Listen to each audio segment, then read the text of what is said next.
So the big question is, how can entrepreneurs like us, women who face multiple barriers of knowledge, access, confidence, and availability, but are determined to bring ambitious ventures into the world, how can we master business and finance so we can maximize our impact in the world and yet remain true to our mission and to our values? That is the question.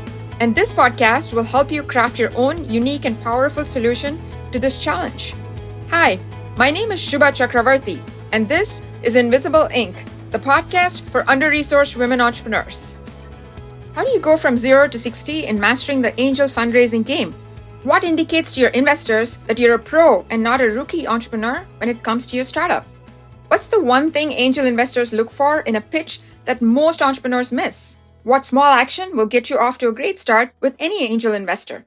In this episode, veteran angel investor and author Susan Preston talks about how she started the first group of women angels, the ABCs of angel investing that you've always wondered about, how to decode investor responses to your pitch, get off to a great start, and much more.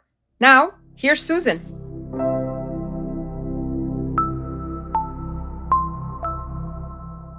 Good afternoon, Susan. Welcome to Invisible Inc.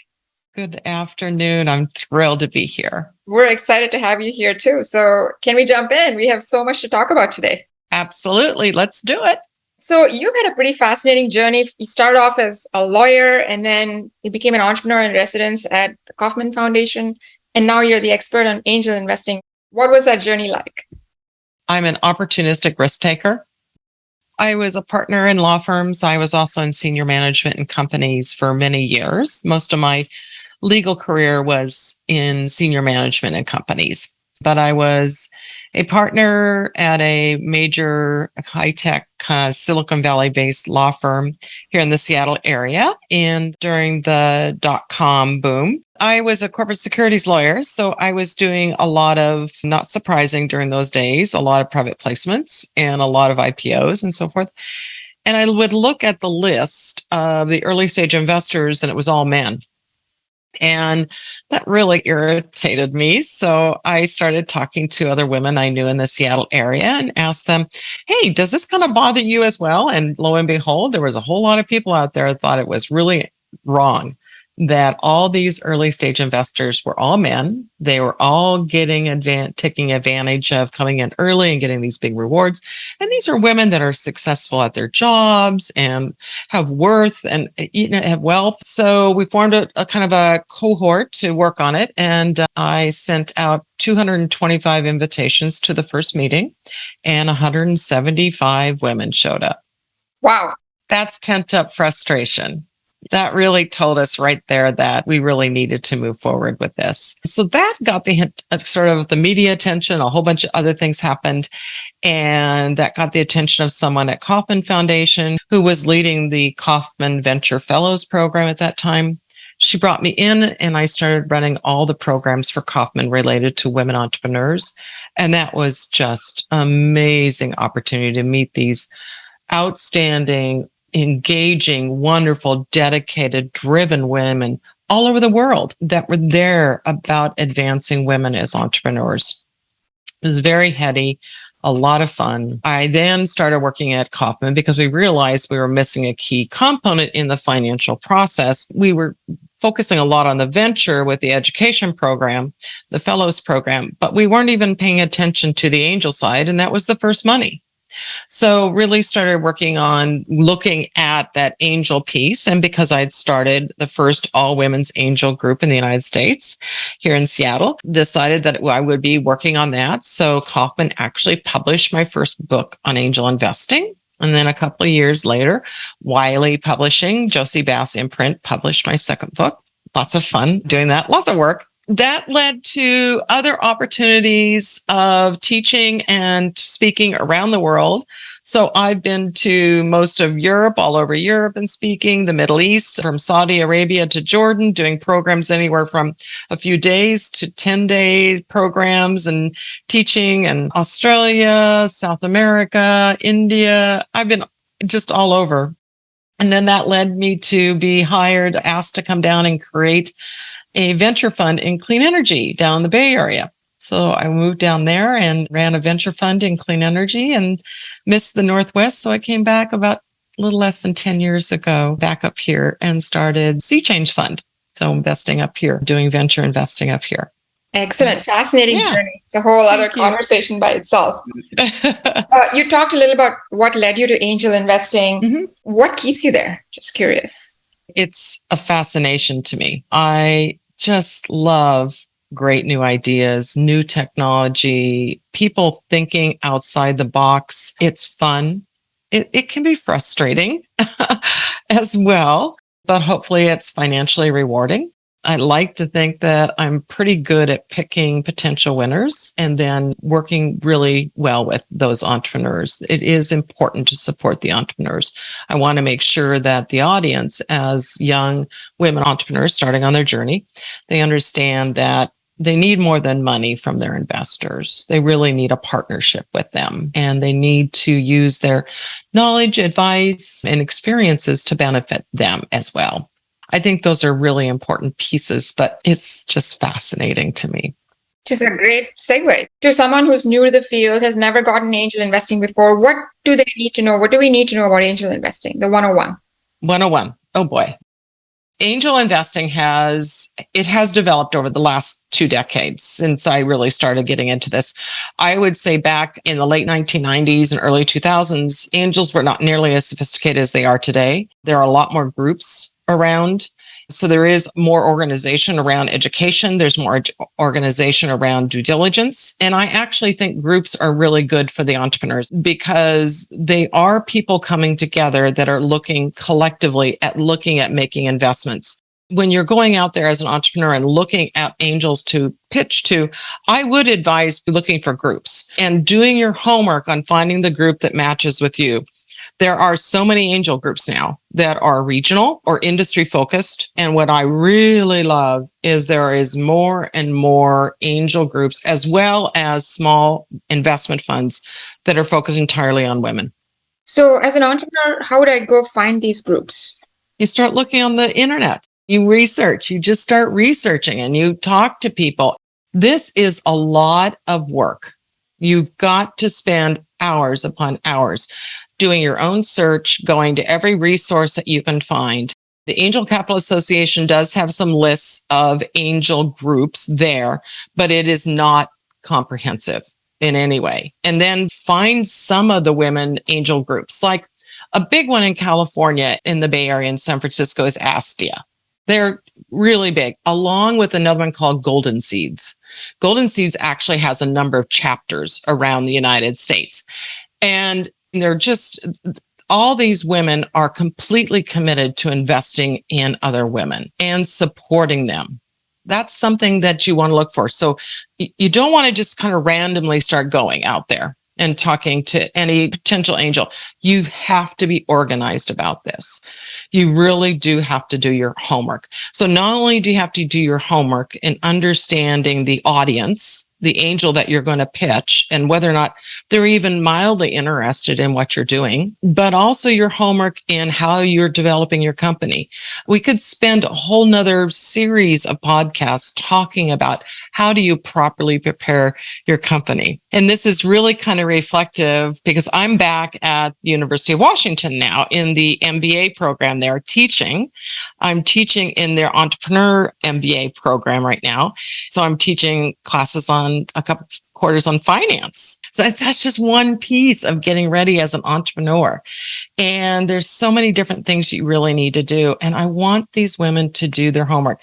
One of the things I know about women is that for some odd reason, they feel they have to know and learn everything before they do it. Okay, let's go out and know and learn everything we need before we do it. Let's feel comfortable about it.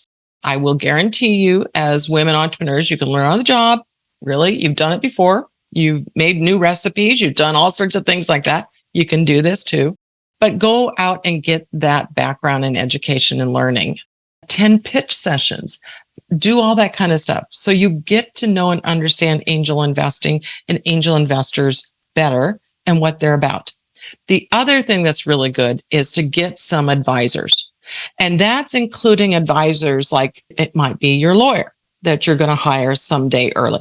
And make sure you pick somebody that does a lot of early stage work.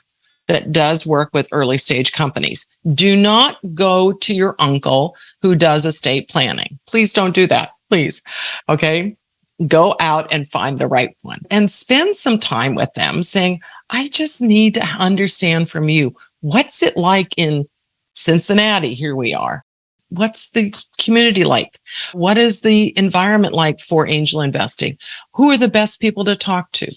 So I want you to prepare and I want you to network a lot. I want you to get out there and speak and work and just listen. And at the same time, learn, absorb. And this is a forever learning process. For sure. It really is. I've been investing for 23 years and I'm still learning stuff. Great advice. It feels like there's a certain stage at which it's appropriate to seek angel funding versus maybe it's too early, too late. What is the right time? And how do I know as an entrepreneur that this is the time to go seek angel investing versus maybe not yet or too late? So I do want you to have a few things in place. There is a wide range of angel investors out there that some will do very early stage, not much more than an idea. Some groups will not do any investing until you've already gone a long ways. So you have to figure out who you're talking to. And again, who is your audience? But I think that if you have identified your market, you've validated your market, which means you've gone out and you've spoken to potential customers or clients and described your product, and they say back to you, wow, that is a solution I've been looking for. I have this problem, I have this pain, and that is a great solution for my problem. You need to have an aspirin, not a vitamin. So you really need to have that. And you need to be able to describe it in a way that the market can understand so that you can easily get that feedback from the market and make sure that it's honest feedback, not somebody just saying, oh, that's really nice. Just, that's so cute. I mean, really, honestly, there's a lot of people out there that just want to make you happy. Get the honest. And if you have to say, really, honestly, I'm okay if you don't think it's a good idea. I just really need to know. Do you think it's a good idea? So I want you to do that. I want you to have your product far enough along that it is at like close to an alpha, possibly a beta stage. So you have put time and effort into it. This is not just coming up with the thing on the back of the napkin and going out and raising. You have to put some effort and time and your own sweat equity into it. Most entrepreneurs start on the weekends and the evenings, and they spend a lot of time doing that. And then you've started your team. It may be you. Investors want to see more than just you. They would love to see a co-founder or one person that you brought in as a very early stage member of your team. I want you to surround yourself with 2 or 3 advisors that are knowledgeable in the industry you're going into, may be able to give you some advice on marketing strategy. You're going to go on LinkedIn and you're going to look for all sorts of people out there and find these really neat people that are in your market. And you're going to think, oh, they would never talk to me. Oh, they would never help me. And oh my gosh, you'd be so surprised at people. They really find it a compliment when you say, I really admire what you're doing. I love, you've just accomplished so much. I have this startup company. Would you be willing to give me an hour a month of your time or something like that to be an advisor to me? Here's what I'm doing. Here's what I'm trying to do. And you know what? It's really amazing how many people are willing to say, oh, sure. You seem like a great person and I really am interested in your product. Sure, I'd love to do that. There's a couple of words you mentioned there for those of us who are not familiar with the startup lingo. You mentioned an alpha and a beta. How do I know which is alpha and how do I know when I've reached beta status? Yeah, it's a really good question. Alpha is internal testing, more internal testing. Alpha is something you give to really friendly testers, people who are way okay with it not breaking in the first half hour kind of thing, so that you can work out some major bug. And a lot of times it can be internal testing and so forth. Beta is when you're actually going out to some of those very early stage customers and giving it to them, and they're going to do it for you because they're going to get it free from you.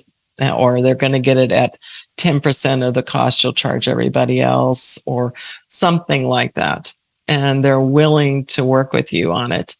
Those are your really early adopters. And that, when you look at the curve, the adoption curve, they're way down in that little teeny corner in the left-hand corner there. And I want you to give them the most concierge, best service you've ever done before. If they call you, you're answering the phone, you're working with them, you are gracious and grateful to them for everything that they're doing for you, and they will become good customers of yours. But make sure you've got it to a point where it is working. That's kind of important to have that. Which was going to be my next question. It's never going to be perfect. And obviously, even beta is pretty imperfect. Is there a threshold over which you say, hey, I worked out all the kinks and it's not good enough to put into beta? Is there like a flip switch, a binary test that says, I can go to beta now? There really isn't. It is a feel. So it is really bouncing it off of those highly trusted advisors and so forth and saying, what do you think? Am I ready yet? What else do I need to do? One thing I want to advise, I have a couple of my entrepreneurs that are doing this. They're way over engineering and delaying going to market and delaying and delaying. Well, we want to do just one more thing. We just want to do one more thing. We want one more thing. That is not the right way to do it. Let's look back to, 1982, maybe 81, when Microsoft first launched, or maybe late 70s. When was it they first launched? That was not a perfect product. No.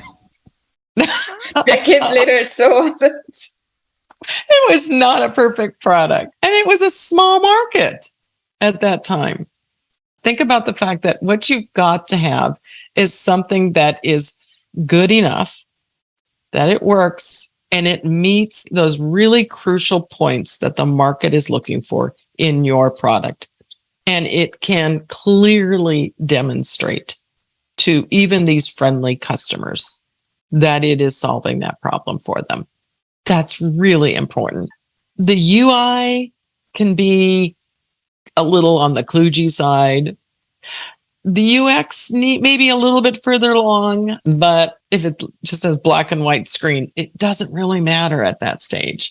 Put your time and effort into it working in a way that is relatively smooth for the customer. That's important. Don't make them just go through hoops and problems to get there, but be on the phone with them. So I'm hearing, if I had to play back what I just heard, Susan, it sounds like trigger function or the trigger test is there has to be a clear before and after picture from using whatever you're putting in front of them. It may be kludgy, it may be not great, but there was a clear difference in the before and the after where they saw a transformation.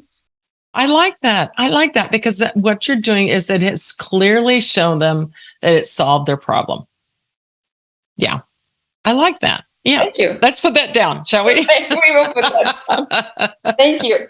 So then you talked about getting angel investors and all the things you need to be prepared for.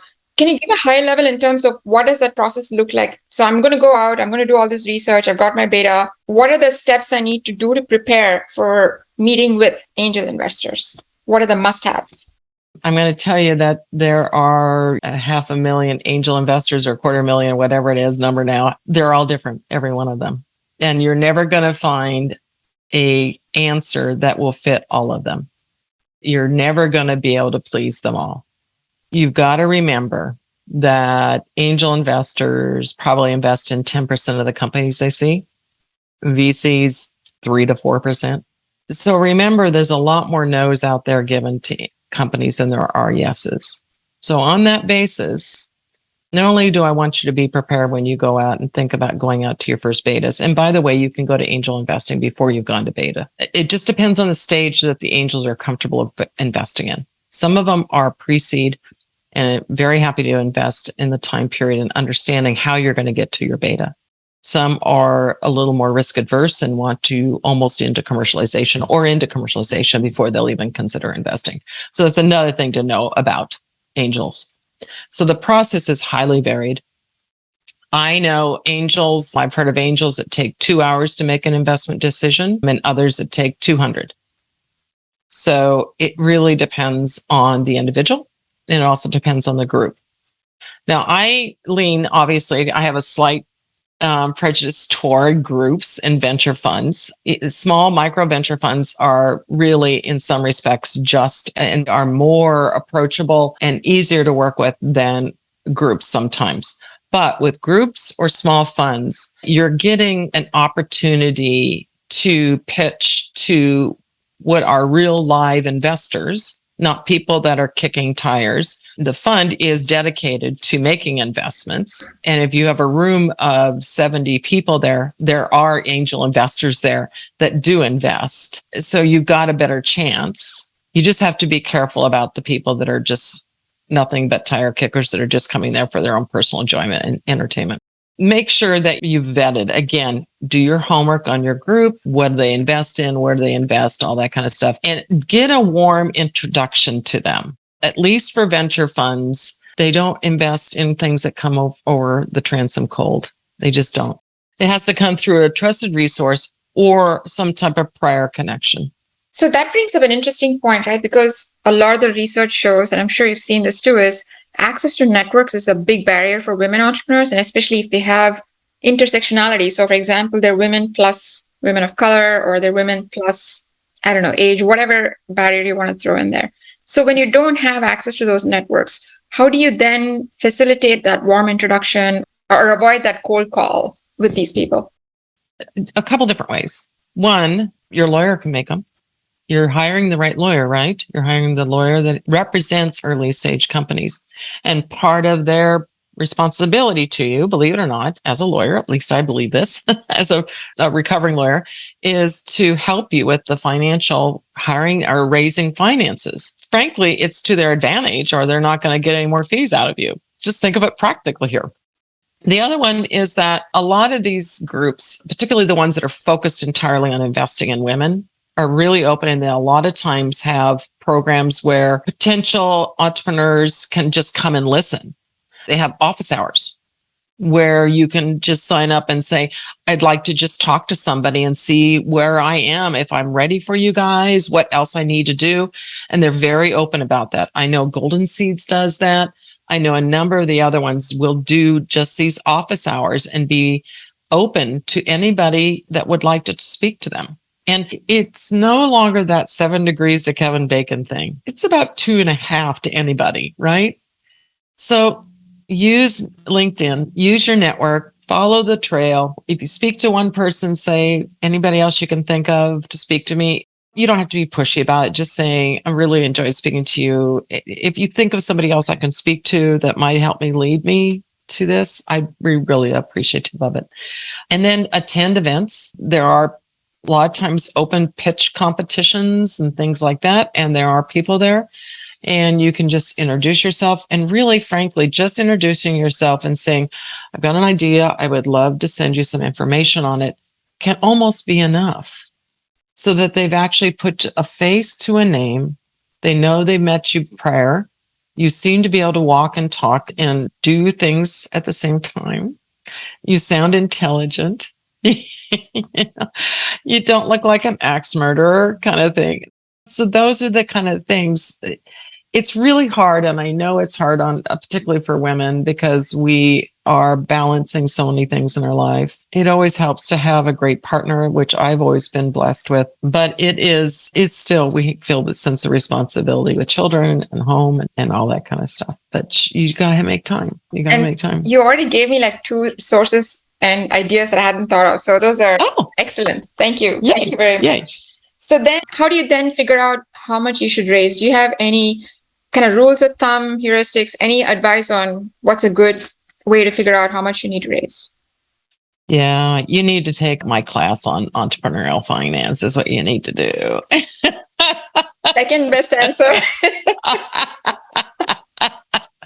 No, it's really hard. It is really hard.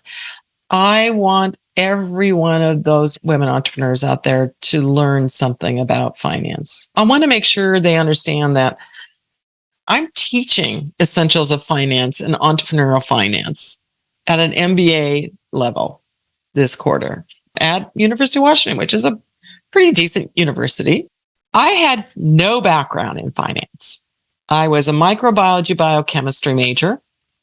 I went to law school, and then I started working in companies, and I had to learn on the job. And then I started being an investor 23 years ago. I had to learn on the job. I knew nothing about finance, but I knew I had to learn it and understand it in order to do my job well. So you've got to just dig in and learn it. And there's lots of books out there on basic finance and understanding how to read financial statements and how to build them.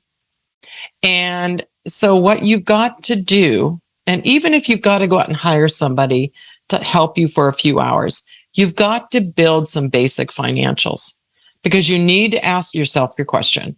When can I possibly start generating revenue? How much will it be?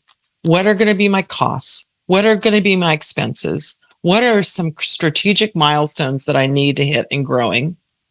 And I want you to do that for a couple of years. I want you to look at a couple of years and then look back and say, how much money do I need to get there? That's going to help you. This is something that every single entrepreneur does. So don't feel bad if you do this.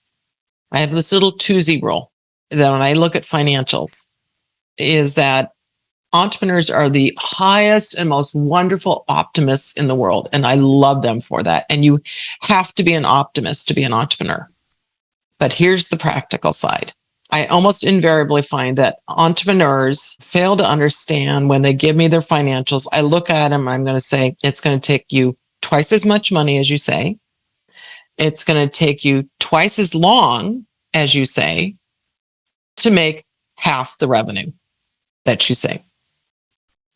So there are some really important rules of thumb when you're building your assumptions and building your financials. One simple one is you hire a salesperson. You have it scheduled for the 14th month. And so you got the salesperson coming in and then you start showing sales from them the next month. How many people think that's realistic?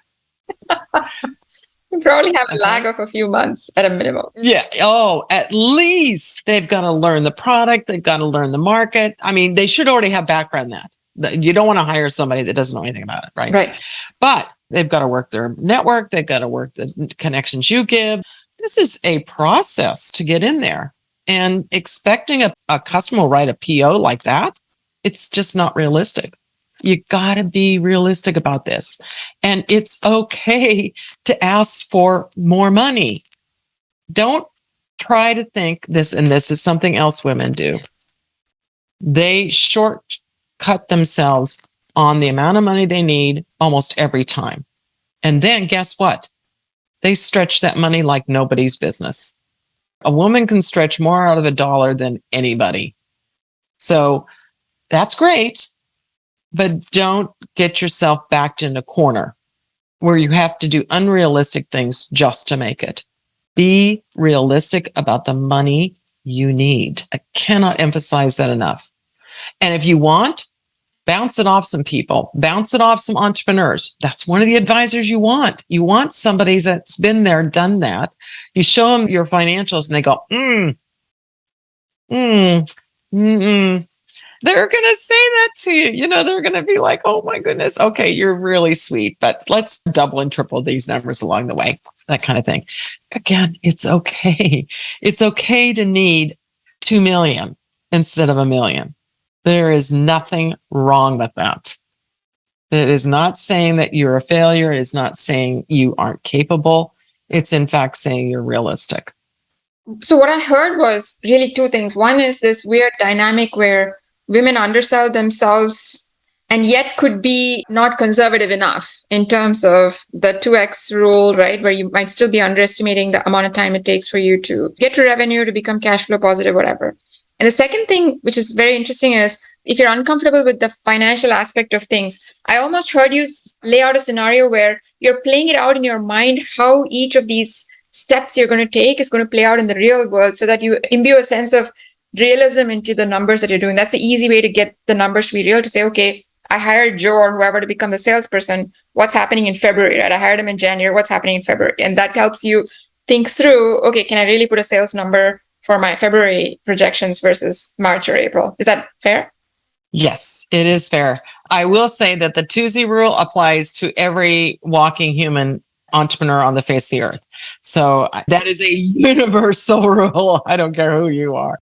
So you're not saying women be any less misled about. No, this is the optimism. This is the enthusiasm. This is the beauty of the entrepreneur, that they truly feel that their product is better than anything out there, and everybody is going to rush to buy it because you have just come out with the thing. It's fine. It's great. I want that. And you want that driven, tenacious kind of individual, but you also want somebody is realistic about how do you get there. Being an entrepreneur is not easy. I've started funds, so I've gone out and raised money for my venture funds, and it's not easy. I think one of the ways that I had a very high hit rate in getting investors was that I was extremely prepared when I went out. There was not a question that was thrown at me that I couldn't answer, and answer intelligently. That makes a big difference, that you know the answer to every question. And that's including your financials. When an investor is asking you about what your CAC is, what your unit volume pricing, you have to have the answer to all those questions, even if somebody has helped you build the financials. Fair advice. You found the right fit. You've got the right investors that you're talking to. You've done your homework. You know how much to raise. You've mastered your financials and your story. What happens then? I've heard a lot about due diligence and I've heard about term sheets. Can you explain high level what that due diligence process looks like for angels, and then how that leads into a term sheet and what an entrepreneur should look for in a term sheet? Again, sometimes due diligence for angels is 2 hours because they go by their gut feel. I'm not that kind of investor because I don't think that's the right way of doing it. I've got a pretty good hit rate. My existing funds right now have about a average of about a 60% IRR on average.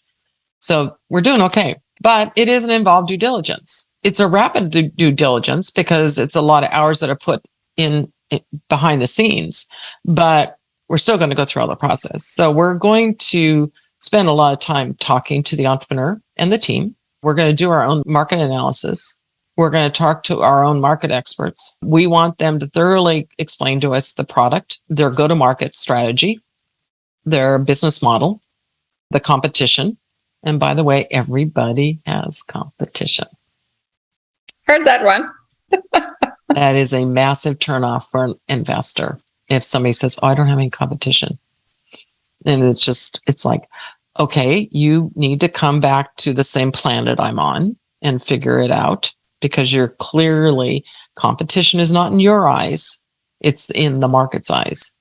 So in the market's eyes, who else would they be looking at when they're looking at your product? Who would they line up next to you? And it's true. Everybody has competition. So even if it's status quo, even if it's not doing anything, that's still competition. I need to know that. And then also the financials. So we're going to go through each one of those pieces and break it down. We're going to look at the team. We're going to look at the back of the team. We're going to ask you who else needs to be hired, because you clearly don't have and shouldn't have all your team right now. So I want to know, who are you bringing on and when? What are those positions? Where are you most weak and most vulnerable at this time? Where do you need to work on? And what you're doing, what an investor is doing in diligence, is we're assessing the risk profile of the investment. So we're asking the question of, I'm identifying these 10 risk factors that this company has that are possible avenues of failure. Now, Mr. Mrs. Entrepreneur, I want you to go through with me and tell me how you're going to mitigate or eliminate every one of those risks. Now, I'm not going to say it that succinctly and that straightforward, but that's what we're doing. We are judging all these different pieces that go together to make up a company, and the high risk of failure, the 70, 80% risk of failure. How are you going to be one of the 20% that makes it? And these are all your risks. How are you going to eliminate them? Which is fantastic. So 2 questions. Question number one, when you reject someone comes to you, they've done their homework and you reject someone. The first is clearly intrinsics, right? The business, the story isn't adding up. Either they haven't considered the competition, whatever the case might be. That's clear reason why you would reject. What are some of the bucket of procedural or kind of like the hygiene factors that you would reject a deal, even if it had the intrinsics? Are there any? And are there other buckets of reasons why you would reject a deal? And I'll come back to risk in a minute. Well, there's a myriad of reasons why you'll reject the deal. Sometimes it doesn't pencil out from an investment return. It doesn't have an investment level return potential. Market is too small. They are unrealistic in their approach. They have the wrong business model and they won't listen to other opportunities. There's too much competition. There's no real way of differentiating. They may be just too late. Market timing is the biggest reason why companies fail, either too early or too late. When we reject a company, and obviously we reject the majority of the companies that we look at, always give a reason. Always give a reason. And it depends on the stage where the rejection happens. If the rejection happens at the initial review of the submission, it's usually a written communication. If the rejection comes after they've gone through some initial, they've presented to us and we've decided after the initial pitch that it's just not a fit for us, we'll do a written and then offer to do a discussion to get more in depth. If it's after the in-person session where we've gone through some questions and sort of initial process and everything else, we will always have a sit down and have a conversation with them. Now, that's unique. There are many investors out there, angels and venture, that will never give you one iota piece of feedback. And part of the reason is that they don't want to ever put themselves in a corner of ever saying no. You got to learn as an entrepreneur. When an investor says to you, oh, that's interesting. Yeah, okay. That's sort of a no. Why don't you get back to me a little later when you're a little bit further along? That's a no. I'm really busy right now. Let me check with you in a little bit and I'll let you know how I'm doing. That's a no. You got to learn what are no's. What's a yes? Wow. Let's keep moving forward. That's the only yes, basically. Okay, fascinating. So then, and you talked about this concept of risk. I was talking to another entrepreneur the other day, and she said the same thing. She said, we need to understand that when you're pitching to an investor, you need to lay out for them what the risks are, and your whole pitch is how you're de-risking. What are the ways in which you've seen or that you would recommend an entrepreneur identify the risks, help the investor understand that they understand the risks, and then de-risk those risks? I love entrepreneurs that start their pitch with, if they have enough information, one really quick summary slide. That is, they spend 20 seconds on it. It's their elevator pitch. You know, this is our market. This is our product. This is the accomplishments we've made so far. Okay, next slide. Here is the market problem. And you state it in such a manner that everybody goes, oh, yeah, that's right. That is a problem. Even if they're not in that market, they can connect with that and they can understand. And then the next slide is, here's the solution, us. And here's what we're doing to provide the solution to this massive pain in the market. We are that aspirin. And now, here's the size of the market. Here's how it's divided up. Here's where we're going to go first. So you've answered a question of, is there a market issue? Yes. You are a preferred solution. You've convinced me of that. You're now telling me that it's a sizable market and you've got a way of going into it, understanding the silos and so forth. Now, give me a couple things on the product. So I got an idea of where you're at in the development of the product. You can show me where you're going, where you're at right now, your timeline, a little bit on your financials. So I can get that picture of the story from your financials, something on your team, a little bit on the investment and how you're going to exit. And that is good. Oh, use of proceeds. That's, when you're just talking about the round. Do not try, please, especially if you're a scientist. I know you love your product. You don't have to sell me on how it works. All I got to know is the market wants it. I want to know the market is sizable. I want to know how you're going to get to the market.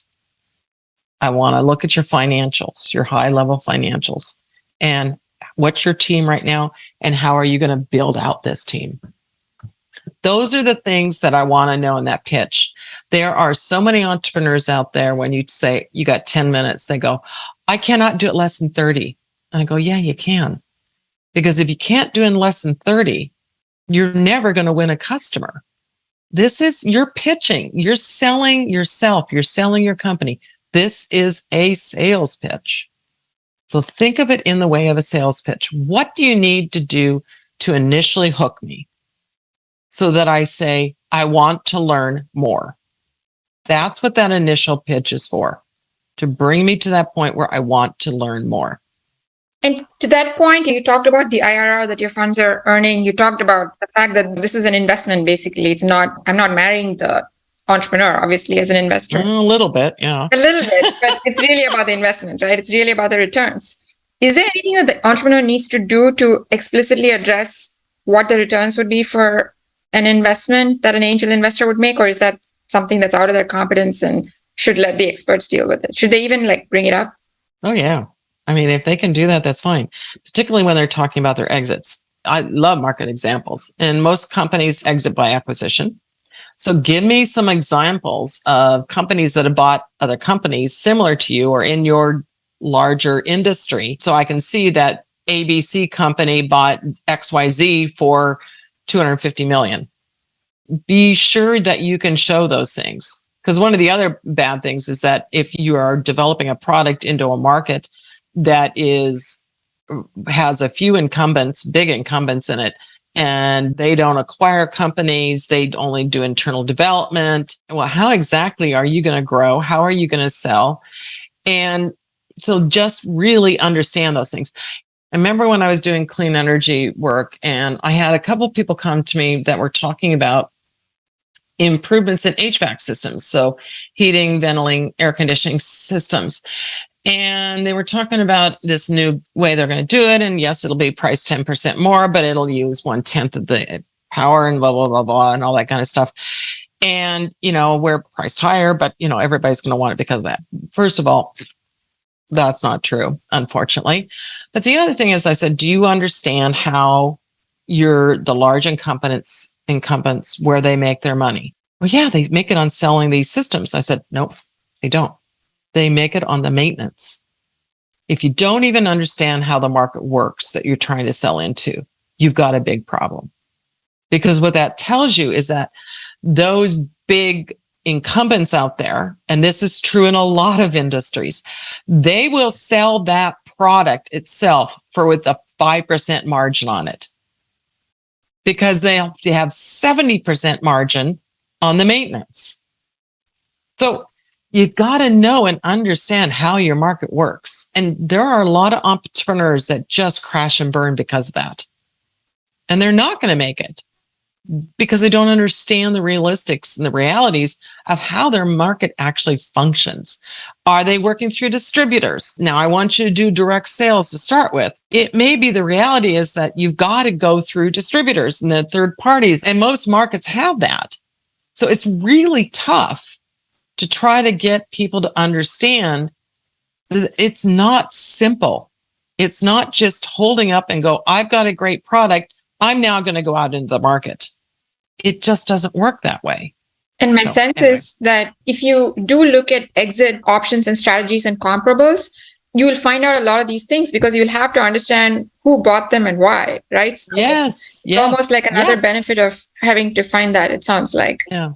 And every entrepreneur out there, every woman's going, oh my God, one more thing I have to do. But it's true. You really do have to do all these things. Even to run a business, regardless of whether you need an investment or not, this is to me the basics of running a good business, right? So you have to be doing it anyway. It just gets packaged in the investment process versus the fundraising process versus I'm running a business process. You have to do it at some point or another. Exactly. I get it. So then, okay, so you've done all of this, you've pitched, you've got the investor. Can you talk a little bit about how deals are typically structured and what the term sheet looks like in an angel investing round? Sure. Oh, of course. So there's these two sides, and there's these notes and convertible notes and things like that on one side. And then there are what we call equity rounds on the other side. And those are the two kind of traditional basic ones. And now we've got this convertible equity thing called safes that have come in. Y Combinator came out with them early on. The original safes just rose the hackles of my legal background. And they were written in such a fashion to be very entrepreneur friendly. And so up until a couple of years ago, if I got an entrepreneur bringing me a safe, I'd say, okay, you're interesting, really like your company. But by the way, we're going to do a side letter and I'm going to get all these other rights because I do want a maturity date. Otherwise, what does this mean? And I do want conversion in there. I want a cap and I wanted this. Because from an investor standpoint, the original safes were an agreement for some future equity, but I had nothing in my hand. I had no obligation from that entrepreneur back to me as the investor. Nothing. So it was really frustrating to be in a situation in which I could not control anything about that investment. They now have what they call post-money safes. And those are much better. They have dialed in a lot of these pieces that I'm talking about. They're fairly straightforward. They're fairly simple. Entrepreneurs like them because they're cost effective and they're pretty darn standard. Now, there are other standard things like Series Seed. There is a website that does the Series Seed financing documents. And those are developed by a few different lawyers that are really active in this area. That can be good. And those are pretty straightforward documents. The convertible notes are ones where really what you're doing is that you're quite early stage and it's very difficult for you and the investor to come to some level of agreement on what you are really worth. And it's short. There's a purchase agreement and there's a note. It's simple, very simple. Those of us who have done investing for years and years don't really find the equity Series Seed all that much more complicated. But I know it can be daunting for young entrepreneurs to try to deal with that, unfortunately. So that's okay. That's okay. We can figure that out together. And then what do entrepreneurs need to know just high level about the whole valuation issue? Be realistic about your valuation. Look at the market trends. What are the valuations out there? There's a lot of places that you can go and look for the information on what the market valuations are in your region for your stage of your company. Again, look to your advisors, your lawyer, your accountants. Those folks should know that information. Some of the law firms will publish periodically, I think quarterly, updates on where terms stand, where trends are in valuations. National Venture Capital Association does that. There are lots of sources out there.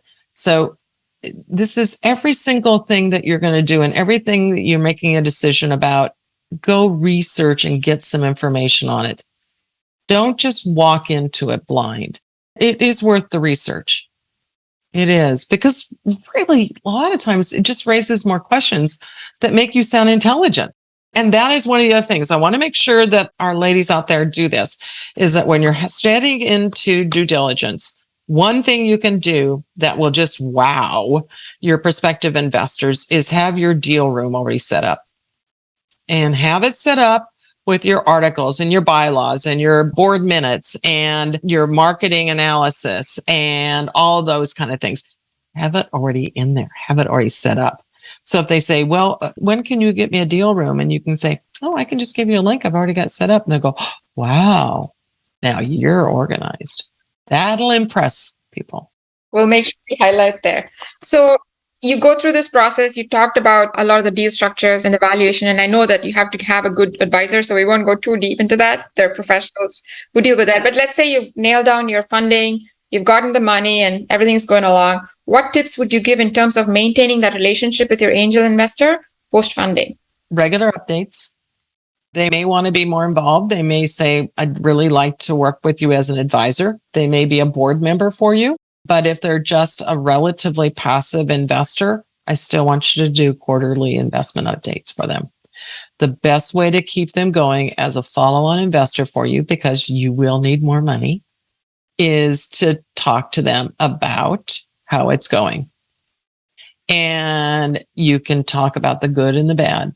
Please don't send out investor updates that just say, oh, we're wonderful. Everything is peachy keen, groovy. If there's some challenges, one of the best things to do is say, we faced this challenge and here is how we addressed it. That is great. Those are entrepreneurs that we want to keep around, because there is nothing wrong with having challenges. There is nothing wrong with having an experiment go bad, as long as you've learned from it and as long as you've taken the right steps to move forward. That's what really counts.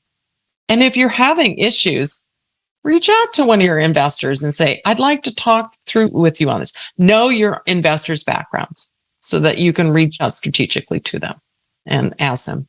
Is that something you would also discuss or put down in your agreement when you get the funding to say, hey, you're an expert in aeronautics or whatever, and include like X hours? Is that part of a deal, or is that more informal? It's informal. It's not part of the deal. That's a side thing. And if you wanted to set up a formal advisory involvement and relationship, that's a side thing. You might even get to the extent of doing an advisory agreement with them. That's all separate.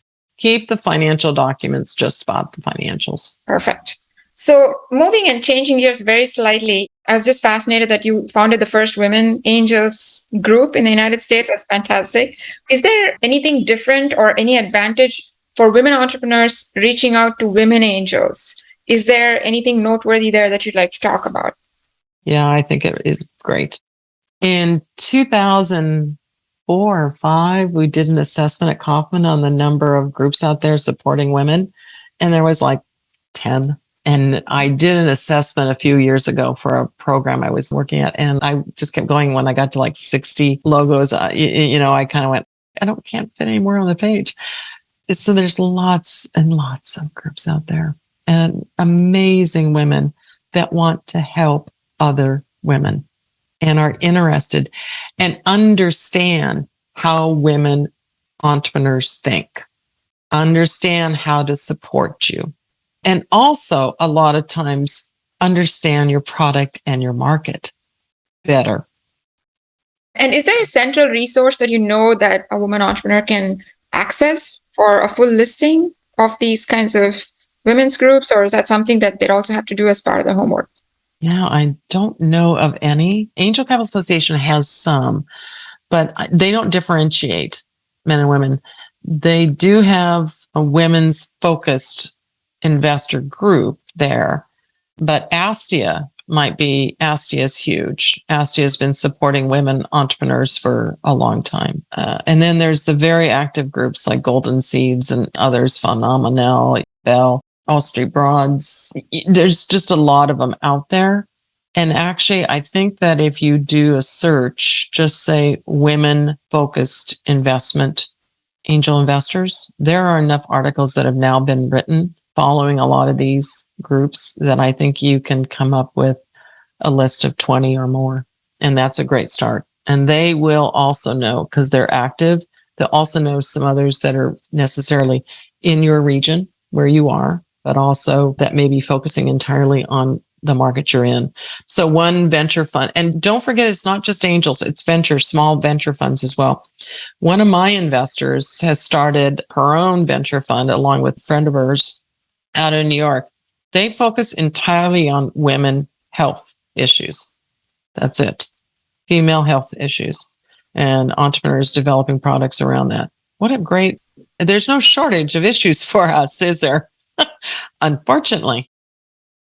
Moving finally to you've seen a lot of entrepreneurs, women entrepreneurs throughout your career. You've advised them, you've evaluated their pitches. What are the top things that you would counsel entrepreneurs to succeed in terms of things that maybe have held them back, things that you see that prevent them from being more successful? What have been your top 3-4 observations about women entrepreneurs? I think the biggest thing that women do is they underestimate themselves. Women think they can't do something unless they've already done it. It's the old adage that you give a job description to a woman and there's 15 things that say you need. If they don't have all 15, they won't apply. A man looks at it and has half of them and says, I'm perfect. So stop underestimating yourself. You're just as capable. You're just as smart. And frankly, you're smarter. Believe in yourself deeply. Believe in what you're doing. Believe in yourself.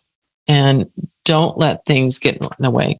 And one of the biggest things for me for women, and I've talked at women programs about this, is that stop thinking about yourself as a woman. Stop. When you walk into a room, and this is one of the things I realized many years into my career that I was doing that I didn't even know I was doing because I didn't know there was another way to think. My first careers in house were in large timber industry, and I was corporate legal counsel on environmental issues, walking into places in the Midwest and the Southeast and this room full of 25, 30 men smoking and cigars and everything. I walk in, I'm the only woman in the room. And not for a second did I even think about that. You have to put aside the fact that you're female. Okay, you're female. So what? You are competent. You are capable. You are experienced. You know your stuff. You are driven. You're just as worthy. And you walk in with that belief in yourself. And somewhere down the way, oh, by the way, you happen to be female. And you use that to your advantage. But don't walk in the room and go, oh my God, it's all men. Who cares? You're there to pitch your company. It really doesn't matter. They're going to walk away there being wowed by you because you're not acting like you're intimidated. Somehow, I don't know how you do it, but you got to get over yourself. That is the biggest piece of advice I can give any woman because I am truly astounded every day that I work with women and I do big conferences, I do events, I do all these kind of things. And invariably, I have a woman say to me, how do you go into a room with all those men? Who cares? They really aren't any different than you and I. I mean, yeah, okay, they're a little different. But up here, I would say you're better than 90% of them because you're using both sides of your brain, because you're thinking about not just the business, but the people. You're doing all sorts of things that they don't even know how to do. Give yourself massive amounts of credit for that. Will do. Oh, good. Thank you. And if there's one thing that we can leave our audience with in terms of a tactical, actionable to-do tomorrow morning, what would that be? Network. Find places to network. Learning. How do you find learning? Where do you find those advisors? Go out and find that stuff. Fantastic. Do that. Okay. Thank you very much, Susan. This has been an awesome conversation and a very instructive one. So thank you very much for joining us today. I'm thrilled. Thank you. My conversation with Susan was my first in-depth look at angel investing. Talking to her felt like talking to a really good, really smart friend who's happy to share her deep knowledge with you. 3 things stood out for me in this conversation. First, I understood deeply why it's important for any entrepreneur, whether you're raising funds or not, to have a dynamic 3D picture of how your business works. What are the big drivers? What's the timing of how these play out? How big or small are the impacts? And what do all of these mean for how much money you'll need? Second, it was instructive to learn about leading women angels investing groups and about the office hours and the other events they conduct to help educate women entrepreneurs about angel funding. For women who don't have a built-in network, this sounds like a fantastic and accessible opportunity to get up to speed quickly. Last but not least, a big part of success in fundraising is managing the numbers. You only have so much time and an almost unlimited number of possible investors. To succeed, you must avoid those investors where you never had a chance anyway. But the bigger secret is to learn to recognize the many ways in which an investor with whom you have a fit says no. And many times, these sound like a yes to untrained ears. Which of these levers offers the biggest opportunity for you and where your startup is right now? Thanks for listening to today's episode. We have show notes and more at achieve.co. That's achieve.co/podcast. Like what you heard? Hit subscribe and share with a friend. See you on the next episode. Now, go be an achiever.